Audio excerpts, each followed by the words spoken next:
जिसको खुल के भूख नहीं लगी वो तृप्ति को नहीं जान सकता। जिसका कभी अपमान ना हो वो सम्मान को नहीं जान सकता। जिसने भीषण गर्मी को नहीं देखा ना तो वो पेड़ की छाया की कीमत नहीं जान सकता।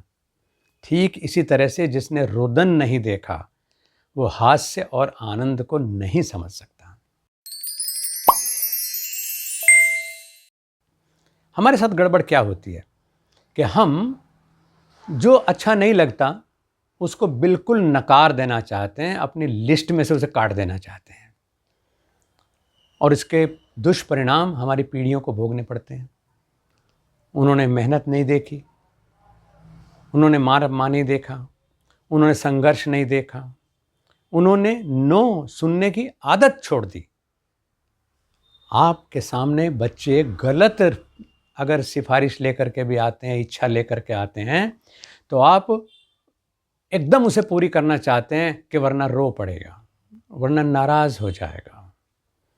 आपको मालूम है ये आंसू कितने कीमती होते हैं? आपको मालूम है ये पसीना कितना कीमती होता है? जिस शरीर से पसीना ना निकले ना, उस शरीर को एक्जिमा हो जाता है, स्किन डिजीज़ हो आती हैं, और तो और अस्थमा हो जाता है, यानी सुंदरता खो बैठता है वो व्यक्ति। ऐसे ही जिसके आंसू ना निकलें उनको आई स्पेशलिस्ट के पास जा कर के अपनी आँखों के अश्रुरंध्र को खुलवाना पड़ता है, जिससे कि उनके आंसू निकलें किसी तरह से।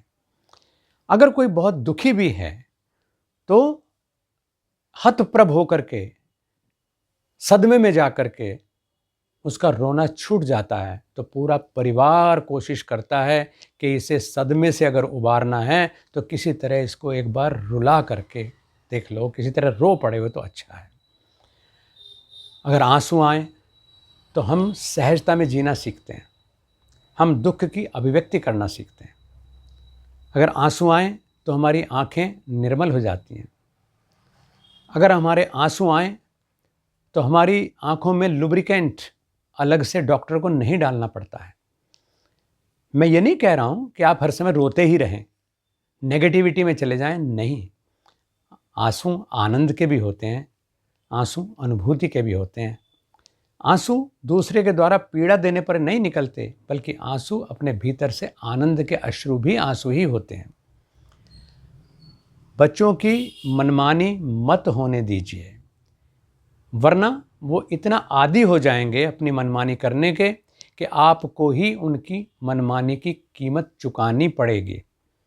और वो आपसे कहेंगे कि आपने हमें कभी ऐसा मौका ही नहीं दिया कि हम टफ डेज देख पाते। तो हमारा बर्थ राइट है कि हम सुविधा में जिएं, आप भाड़ में जाएं चाहे। ये स्थिति मैं समाज में देखता हूँ। यहाँ बहुत तरह के केसेस आते हैं, और उनमें अधिकांश केसेस वो आते हैं कि जो लॉलीपॉप चाइल्ड हैं, उन्होंने कभी अपने लिए कष्ट उठाना नहीं देखा, तो माता पिता के लिए कष्ट क्या उठाएंगे। तो बच्चों की इच्छा पूर्ति मत करिए, बच्चों की आवश्यकता पूर्ति करिए। इच्छा पूर्ति में उनका ना तो स्वाद पे कंट्रोल रहेगा, बस उन्हें जो अच्छा लगता है वो मांगते हैं, आप नहीं देते हैं, वो रोते हैं, आप फिर उसे दे देते हैं। वो आपसे पैसा मांगते हैं, आप कहते हैं नहीं, वो कहते हैं तुम्हारे पास है, तो फिर वो रोएंगे और आप उनको पैसा दे के भेज देते हैं। वो उसका क्या उपयोग करते हैं इसका हिसाब कोई नहीं है। यानी आप उनकी इच्छा के दास बन रहे हैं। परिणाम ये होता है कि वो भी अपनी इच्छा के ही दास बनेंगे। बच्चों को रोने दो, उनको सहज होने दो। रोने के बाद जब व्यक्ति सहज होता है तो उसका कोई मूल्य नहीं होता। रोने के बाद अगर आप उसे कुछ कभी अपने दूसरे तरीके से देते भी हैं तो वो उसकी कीमत समझेगा कि उसने कुछ खोने के बाद पाया है। सुलभ मत होइए। हाँ, उनको सब चीज़ें सुलभ कराइए, अवसर सुलभ कराइए। बच्चे परमात्मा की नियामत हैं, आपके लिए बहुत बड़ी देन है। आप उनको अच्छे से संभालिए, देश संभल जाएगा, समाज संभल जाएगा, आपका जीवन संभल जाएगा।